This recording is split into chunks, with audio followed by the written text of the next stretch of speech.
रहीम अस्सलाम वालेकुम स्टूडेंट्स, कैसे हैं सब लोग। उम्मीद करता हूं सब लोग खैरियत से होंगे। Welcome to my YouTube channel Falcon academy.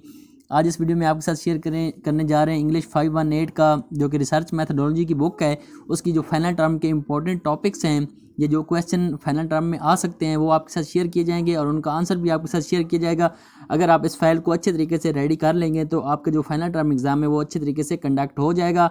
In question को आपने हर लिहाज से रेडी करना है, शॉर्ट क्वेश्चन के हिसाब से भी और लॉन्ग क्वेश्चन के हिसाब से भी आपने इनको रेडी कर लेना है। तमाम दोस्तों से गुजारिश है चैनल को भी सब्सक्राइब कर लें। तो चलते हैं जी क्वेश्चन नंबर 1 की तरफ। English 518 final term important topics, जो कि इसका जो मेन टॉपिक है बुक का वो है रिसर्च मैथडोलॉजीज़, या रिसर्च के अंदर जो जो मैथडोलॉजीज इस्तेमाल होती हैं उनके ऊपर ये बुक है पूरी। तो चलते हैं जी क्वेश्चन नंबर 1 की तरफ। क्वेश्चन 1 है जी, what is difference between qualitative and quantitative research. कि जो एक क्वालिटेटिव रिसर्च होती है और एक क्वांटिटेटिव रिसर्च होती है, तो इनमें क्या फ़र्क है ये आपने बताना है। कि the two ends of this continuum mostly have their origin in different disciplines. कि ये दो कॉन्टिन्यूम में दो एंड्स हैं किसी भी एक कॉन्टिन्यूम के, जिनका मुख्तलिफ डिसिप्लिन्स के अंदर एक रोल है या ओरिजिन है। ये मुख्तलिफ डिसिप्लिन्स में ये हमें देखने को मिलते हैं। Quantitative research has come mainly from the field of psychology. अगर क्वांटिटेटिव की बात करें तो वो उसका तल्लक साइकोलॉजी के साथ है, और जो है जी और इसका जो हैवी इंसार होता है वो स्टैटिस्टिक्स के ऊपर होता है।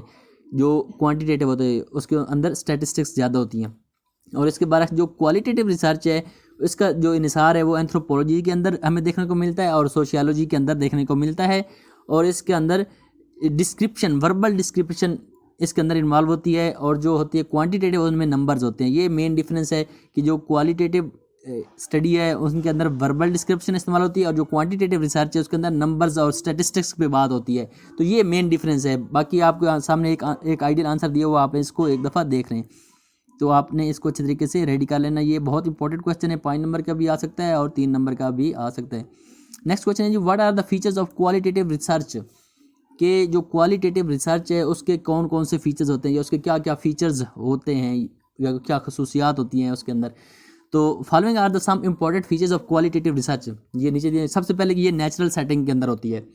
जो क्वालिटेटिव रिसर्च है ये हमेशा नेचुरल सेटिंग्स के अंदर वकूफ़ पज़ीर होती है, या ये जो कंडक्ट करवाई जाती है ये नेचुरल सेटिंग्स के अंदर होती है। अगर through concentrated contact over time, ये कॉन्टैक्ट ओवर टाइम में और कंसनट्रेटेड एक प्रोसेस है। उसके बाद होलिस्टिकली सिस्टमेटिक प्रोसेस है ये एक।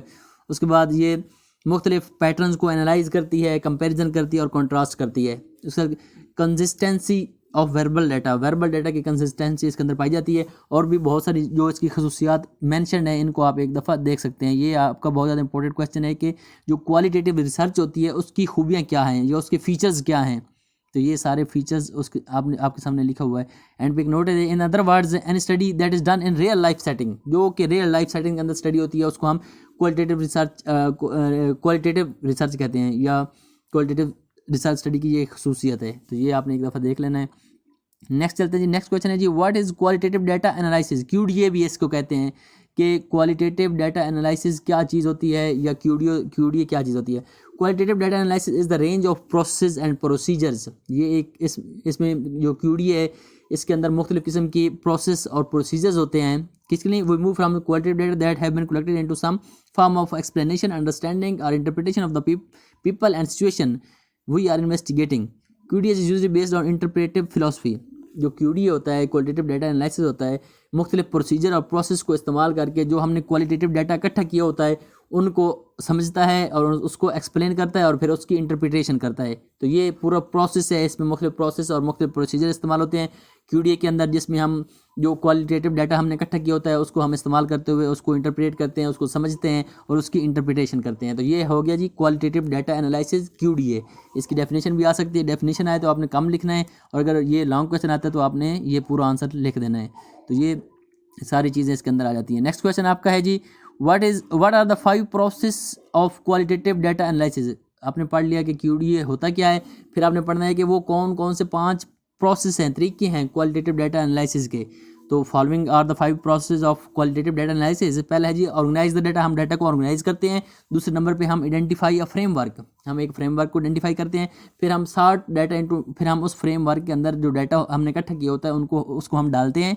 फिर चौथे नंबर पे use framework in descriptive analysis, फिर जो वो फ्रेमवर्क हमारे पास होता है उसको हम डिस्क्रिप्टिव एनालिसिस के अंदर इस्तेमाल करते हैं।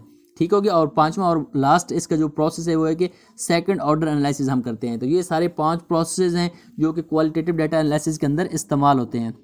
समझ आ गई। नेक्स्ट है जी question, what are the advantage of using computer software in qualitative data analysis, कि क्या फ़ायदे हासिल होते हैं हमें अगर हम कंप्यूटर बेस्ड सॉफ्टवेयर जो होते हैं उनको हम इस्तेमाल करें क्वालिटेटिव डाटा एनालिसिस के लिए। तो उसके हमें क्या फ़ायदे मिलते हैं, क्या एडवांटेजेस हैं कंप्यूटर को इस्तेमाल करने के या कंप्यूटर बेस्ड सॉफ्टवेयर्स को इस्तेमाल करने के क्वालिटेटिव डाटा एनालिसिस के अंदर।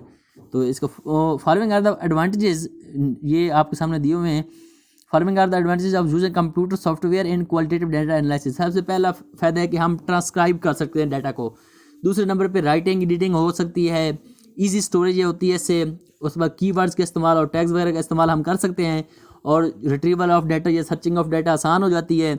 डाटा लिंकिंग इससे हो जाती है। उसके बाद एडिटिंग वगैरह हो सकती है, और उसके बाद ग्राफिक मैपिंग भी हो सकती है, और इससे हम रिपोर्ट भी प्रिपेयर कर सकते हैं। तो ये सारे वो फ़ायदे हैं जो कि हम क्वालिटेटिव डाटा एनालिसिस के अंदर कंप्यूटर सॉफ्टवेयर इस्तेमाल करके हम हासिल कर सकते हैं। तो ये भी बहुत ज़्यादा इंपॉर्टेंट क्वेश्चन है, ये सारे फ़ायदे आपने याद रखने हैं।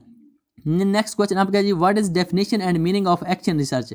ये बहुत इंपॉर्टेंट टॉपिक है कि एक्शन रिसर्च क्या होती है।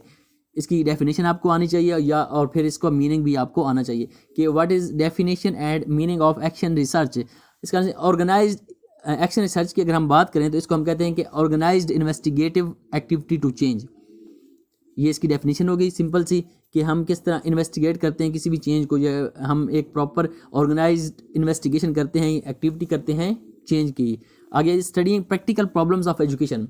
एक्शन रिसर्च के अंदर हम बेसिकली जो प्रैक्टिकल प्रॉब्लम होते हैं एजुकेशन के उनको हम स्टडी करते हैं। उसके बाद finding out a practical solution current problem, जो करंट प्रॉब्लम्स चल रहे होते हैं उनका हम प्रैक्टिकली हल ढूंढते हैं। उसके बाद the practitioner can only study this his problem. जो प्रैक्टिशनर होता है वो इस एक्शन रिसर्च के अंदर वो अपने मसाइल को पढ़ता है और उनको इम्प्रूव और मॉडिफाई करने की कोशिश करता है। बहुत इंडिविजुअल लेवल के भी मसले इसमें होते हैं और ग्रुप लेवल के मसले भी इसमें शामिल होते हैं। और इसको अप्लाइड रिसर्च भी कहते हैं और इसको पर्सनल रिसर्च भी कहते हैं। तो ये सारे आपकी डेफिनेशन और मीनिंग के अंदर आ जाते हैं कि आपको पता होना चाहिए जो एक्शन रिसर्च है वो बेसिकली जो प्रैक्टिशनर होते हैं वो अपने जो उनके प्रॉब्लम्स होते हैं, रियल लाइफ प्रॉब्लम्स उनके जो होते हैं, ये जो पर्सनल प्रॉब्लम होते हैं, ये जो ग्रुप कम्युनिटी लेवल के प्रॉब्लम्स होते हैं एजुकेशन के अंदर, उनको हम एक्शन रिसर्च के अंदर अंडर स्टडी करते हैं और हम उनका प्रैक्टिकली सोल्यूशन ढूंढते हैं। ठीक हो गया, ये आपका एक्शन रिसर्च के बारे में हो गया। नेक्स्ट है जी क्वेश्चन है जी, what are characteristics of survey method. एक सर्वे मेथड यूज़ होता है रिसर्च के अंदर, हम सर्वे वगैरह करते हैं तो उसकी क्या खूबियाँ हैं, सर्वे मेथड की क्या खूबियाँ हैं। इसमें होता है कि मोस्टली लार्ज केसेस होते हैं, इसमें एक लार्ज पॉपुलेशन को हम टारगेट करते हैं और उनका हम सर्वे कंडक्ट करते हैं। तो ये उसके बाद mostly cross sectional studies involve होती हैं इसमें। नो कैरेक्टरिस्टिक्स ऑफ इंडिविजुअल्स, ये इंडिविजुअल पे बेस नहीं होती बल्कि सर्वे जब हम करते हैं तो हम एक लार्जर पॉपुलेशन का करते हैं। और ये कम्प्लेक्सिटी ग्रेटली इन कम्प्लेक्सिटी, और ये कम्प्लेक्स प्रोसेस होता है और हम इसमें साइंटिफिक प्रिंसिपल्स को फॉलो करते हुए एक सोल्यूशन जो होती है लोकल प्रॉब्लम की उनको हम ढूंढने की कोशिश करते हैं। तो ये सारी खूबियां हैं जी सर्वे मेथड की, ये सारी एक दफ़ा आप पढ़ सकते हैं। 5-6 आप अगर याद कर लें तो मैक्सिमम 5 खूबियाँ आपने पेपर के अंदर लिखनी होती हैं, तो आपका 5 नंबर का ये सवाल आता है, इसको आप एक दफ़ा देख लीजिएगा। नेक्स्ट क्वेश्चन आपका जी, how much type of experimental design. मुख्तलिफ़ किस्म के एक्सपेरिमेंटल डिज़ाइन यूज़ होते हैं। वो आपसे पूछ रहा है कि कितनी टाइप्स हैं एक्सपेरिमेंटल डिज़ाइन की। There are 2 basic types of research design. जो एक एक्सपेरिमेंटल रिसर्च डिज़ाइन है उसकी बेसिक 2 टाइप्स हैं। एक है जी ट्रू एक्सपेरिमेंट्स, एक है quasi experiments. The purpose of both, इन दोनों का मकसद क्या है, examine the cause of certain phenomena. किसी भी फिनोमेना की वजह जानने के लिए हम इन दोनों डिज़ाइंस को, एक्सपेरिमेंटल डिज़ाइन को यूज़ करते हैं। तो ये आपका एक शॉर्ट क्वेश्चन आ सकता है कि भाई जो एक्सपेरिमेंटल डिज़ाइन है उसकी कितनी टाइप्स हैं और इनका मकसद क्या है। तो आपने बताना है कि इनकी 2 टाइप्स हैं, उसका नाम है जी ट्रू एक्सपेरिमेंट्स और क्वाजी एक्सपेरिमेंट्स, और इन दोनों का मकसद जो है वो किसी भी फिनोमेना की वजूहात तलाश करना होता है। चलते हैं जी नेक्स्ट क्वेश्चन की तरफ। नेक्स्ट क्वेश्चन है आपका जी, what is difference between true experiment and quasi experiment. फिर आपको पता होना चाहिए कि भाई ट्रू एक्सपेरिमेंट जब आपने 2 बेसिक टाइप्स पढ़ ली तो उसके बाद मज़ीद आप करें कि इनमें फ़र्क क्या है, ट्रू एक्सपेरिमेंट्स किसको कहते हैं और कॉजी एक्सपेरिमेंट्स में क्या होता है। In true experiment participants are randomly assigned to either the treatment और the control group, where is they are not assigned randomly in a quasi experiment, कि जो एक ट्रू एक्सपेरिमेंट होता है उसके अंदर जो पार्टिसिपेंट्स होते हैं उनको हम क्या करते हैं, कंट्रोल ग्रुप के अंदर असाइंड रैंडमली असाइंड करते हैं, और जो कॉजी एक्सपेरिमेंट होता है उसमें हम रैंडमली असाइंड नहीं करते। तो ये एक डिफरेंस, बिग डिफरेंस ये है कि उसमें जो हम रैंडमली पार्टिसिपेंट्स को असाइन करते हैं और जो काजी एक्सपेरिमेंट में उसके अंदर हम रैंडमली असाइन नहीं करते। उसके साथ साथ in a quasi experiment the control and treatment groups differ not only in terms of the experimental treatment they receive but also in other often known or unknown ways. Thus the researcher must try to statistically control for as many of these differences as possible. तो ये है कि main because control is लेकिन in quasi experiments they may be several viral hypothesis. Basically ये होता है कि जो फ्री एक्सपेरिमेंट होते हैं ना उसमें जो पार्टिसिपेंट्स होते हैं उनको हम रैंडमली यूज़ करते हैं उसके अंदर कंट्रोल ग्रुप के अंदर, और जो कॉज एक्सपेरिमेंट है उसके अंदर हम रैंडमली असाइन नहीं कर सकते पार्टिसिपेंट्स को, और जो कंट्रोल होता है रिसर्चर का वो ट्रू एक्सपेरिमेंट के अंदर ज़्यादा होता है और कॉज एक्सपेरिमेंटल डिज़ाइन के अंदर कम होता है। तो ये मेन डिफरेंस है। मजीद आप इसको एक दफ़ा पढ़ सकते हैं, ये इंपॉर्टेंट क्वेश्चन है, आपको इन दोनों के बारे में फ़र्क पता होना चाहिए।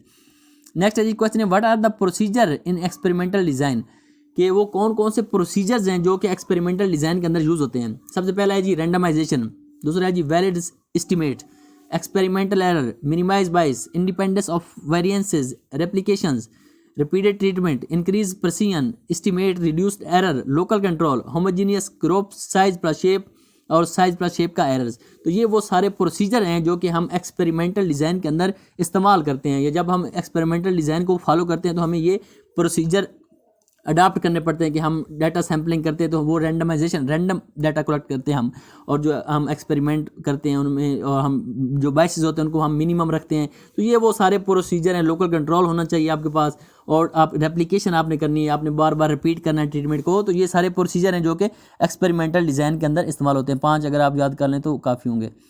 नेक्स्ट क्वेश्चन है आपका जी what are the characteristics of a good experimental design, कि जो एक अच्छा एक्सपेरिमेंटल डिज़ाइन होता है उसकी क्या खूबियाँ हैं। The essential characteristics are following: observed treatment effects are unbiased estimates, कि जो आप काम कर रहे हैं वो अनबाइस होना, उसमें बाइसनेस नहीं होना चाहिए, फेवरेटिज्म नहीं होना चाहिए उसमें। ये सबसे पहली खूबी है आपकी एक्सपेरिमेंटल डिज़ाइन की। उसके बाद क्वांटिटेटिव डिस्क्रिप्शन, ट्रू प्रेसिजन, जब आप क्वालिटेटिव डिस्क्राइब कर रहे हैं चीज़ों को तो आपने सही बताना है, डाटा आपने सही देना है, नंबरिंग आपने सही करनी है, कोई आपने उसमें गलत बयानी नहीं करनी, क्योंकि ये उसकी खूबी है। और ऑब्जेक्टिव टेस्ट ऑफ, आपने जो टेस्ट करने वो ऑब्जेक्टिव तरीके से होने चाहिए, वो एक ख़ास ऑब्जेक्टिव और हाइपोथेसाइज तरीके से आपने उनके आपने टेस्ट करने हैं। उसके बाद मिनिमम कॉस्ट, साफ ज़ाहिर सी बात है आपने टाइम और कॉस्ट आपकी कम होनी चाहिए। तो ये वो सारी खूबियाँ हैं जो कि एक अच्छे एक्सपेरिमेंटल डिज़ाइन के अंदर होनी चाहिए। तो ये सारी खूबियाँ आपने याद रखनी है। नेक्स्ट क्वेश्चन है आपका जी व्हाट इज़ हिस्टोरिकल रिसर्च, कि हिस्टोरिकल रिसर्च क्या होती है, and describe its role in education, और इसका एजुकेशन के अंदर क्या किरदार है। सबसे पहले आपको पता होना चाहिए कि हिस्टोरिकल रिसर्च होती क्या चीज़ है, फिर आपने बताना है कि एजुकेशन के अंदर इसका रोल क्या है। तो हम देख लेते हैं कि historical research means meaningful recording of past events, कि आपने इसका हिस्टोरिकल रिसर्च का मतलब होता है कि आपने मीनिंगफुल रिकॉर्डिंग की हो पास्ट इवेंट्स की, जो इवेंट्स गुजर चुके हैं माजी में उनकी आपने अगर एक मीनिंगफुल तरीके से रिकॉर्डिंग की है तो उसको हम हिस्टोरिकल रिसर्च कहते हैं। It is the branch of learning, ये लर्निंग की एक ब्रांच है that studies the records of past event, जो पास्ट इवेंट्स हैं उनके रिकॉर्ड को स्टडी करती है। It is a scientific method of inquiry of to history problems, जो कि इसको हम जो एक साइंटिफिक इंक्वायरी भी कहते हैं जो कि हिस्टोरिकल प्रॉब्लम्स को स्टडी करती है। तो ये सारी डेफिनेशन है कि हिस्टोरिकल रिसर्च क्या चीज़ होती है। अब हम देखते हैं कि इसका रोल क्या है एजुकेशन के अंदर। Its role in education, in the field of education historical research helps educator understand problems and issues. इस एजुकेशन के अंदर जो हिस्टोरिकल रिसर्च है वो मदद करती है एजुकेटर्स की कि वो मुख्तलिफ प्रॉब्लम्स और इशूज़ को समझ सकें। इट अकोमुलेट्स नॉलेज, और फिर ये नॉलेज को अकोमुलेट करती है। उसके बाद it improves practices and policies, और फिर जो मुख्तलिफ़ किस्म के प्रैक्टिसेस और पॉलिसीज़ एजुकेशन के अंदर होती हैं उनको फिर ये इम्प्रूव करती है। तो ये सारे आपको हिस्टोरिकल रिसर्च की डेफिनेशन पता चल गई और एजुकेशन के अंदर इसका क्या रोल है ये भी आपको पता चल गया। नेक्स्ट क्वेश्चन है जी व्हाट इज़ केस स्टडी। ये एक टर्म यूज़ होती है कि केस स्टडी क्या चीज़ है। A case study is a research methodology that has commonly used in social sciences, case studies एक रिसर्च मेथडोलॉजी है जो कि आम तौर पर सोशल साइंसेज के अंदर इस्तेमाल होती है। A case study is research strategies and an empirical inquiry that investigates a phenomena within its real life context. कि ये जो केस स्टडी होती है ये एक रिसर्च स्ट्रेटजी है और ये एक एम्पेरिकल इंक्वायरी है किसी भी चीज़ की जो कि इन्वेस्टिगेट करती है किसी भी फिनोमिना को उसकी रियल लाइफ सिचुएशन के अंदर। मिसाल के तौर पर अगर आपने एक बंदे के ऊपर केस स्टडी करनी है तो आपने उसकी रियल लाइफ सिचुएशन के अंदर उसको आपने ऑब्जर्व करना है, तो उसको हम केस स्टडी कहेंगे। ठीक हो गया। Case studies are based on an in depth investigation of a single individual. हमेशा आपने याद रखना है कि जो केस स्टडी में हमेशा एक हम डीपली तरीके से किसी भी सिंगल इंडिविजुअल या ग्रुप या इवेंट को हम एक्सप्लोर करते हैं, उसको हम इन्वेस्टिगेट करते हैं और हम क्या करते हैं the causes of underlying principle, और हम उसको वजूहात जो उसकी जिन प्रिंसिपल पे वो बेस होता है उनकी हम वजूहात को एक्सप्लोर करने की कोशिश करते हैं, तो उसको हम केस स्टडी कहते हैं। तो ये डेफिनेशन है, ये बहुत ज़्यादा इंपॉर्टेंट क्वेश्चन है, इसको आपने लाजमी याद करना है। नेक्स्ट जी, what are important component of a paper.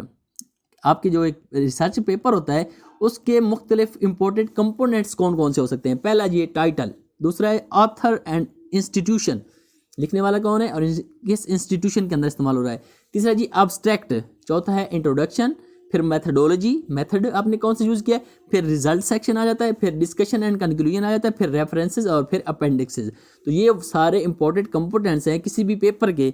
ये 5 नंबर का क्वेश्चन आपका कंफर्म आएगा, इसको आपने लाजमी याद करना है कि आपकी जो रिसर्च पेपर है उसके कंपोनेंट्स कौन कौन से होते हैं। तो इतना ज़्यादा मुश्किल नहीं है, सिर्फ आपने थोड़ा सा जहन में रखना है। नेक्स्ट क्वेश्चन है आपका जी, what are main components of literary work, के जो लिटरेरी वर्क होता है उसके कौन कौन से मेन कंपोनेंट्स कौन कौन से हैं या क्या हैं। तो ये आपके सामने जी सबसे पहला कंपोनेंट है जी सेटिंग, कि आपने उसको किस सेटिंग में रखा है। फिर दूसरा है जी प्लॉट आपका क्या है उसका, और करेक्टर्स कौन से इस्तेमाल उसमें आपने किए हैं, स्ट्रक्चर कौन सा आपने यूज़ किया है, स्टाइल कौन सा आपने इस्तेमाल किया है, एटमॉस्फेयर क्या है उसका, थीम उसका क्या है, कन्फ्लिक्ट और टोन उसकी क्या है। तो ये सारे कंपोनेंट्स हैं जी लिटरेरी वर्क के। तो ये भी आपका 5 नंबर का क्वेश्चन आ सकता है कि आपके जो लिटरेरी वर्क है उसके कंपोनेंट्स कौन कौन से होते हैं, या what are the main components of literary work. तो ये आपका 5 नंबर का क्वेश्चन भी आ सकता है, इसको आपने अपने ज़हन में रखना है। उम्मीद अगर आप इन तमाम क्वेश्चन को, टॉपिक्स को अच्छे तरीके से कंसेप्चुअल तरीके से अगर आप इनको क्लियर कर लेंगे तो उम्मीद है आपका जो फाइनल टर्म का एग्ज़ाम है वो बहुत अच्छे तरीके से हो जाएगा। हमेशा ये बात याद रखें कि फाइनल टर्म के अंदर जो आपका ये पार्ट होता है पेपर का, ऑब्जेक्टिव नहीं सब्जेक्टिव पार्ट जो होता है, जो कि आपके शॉर्ट क्वेश्चन और लॉन्ग क्वेश्चन होते हैं, उनकी बहुत ज़्यादा वेटेज होती है और वो तभी आप उनको क्लियर कर सकते हैं जब आपका कंसेप्ट क्लियर होगा। हमेशा डिस्क्रिप्टिव क्वेश्चन के अंदर आपके कंसेप्चुअल बेस्ड क्वेश्चन ज़्यादा होते हैं।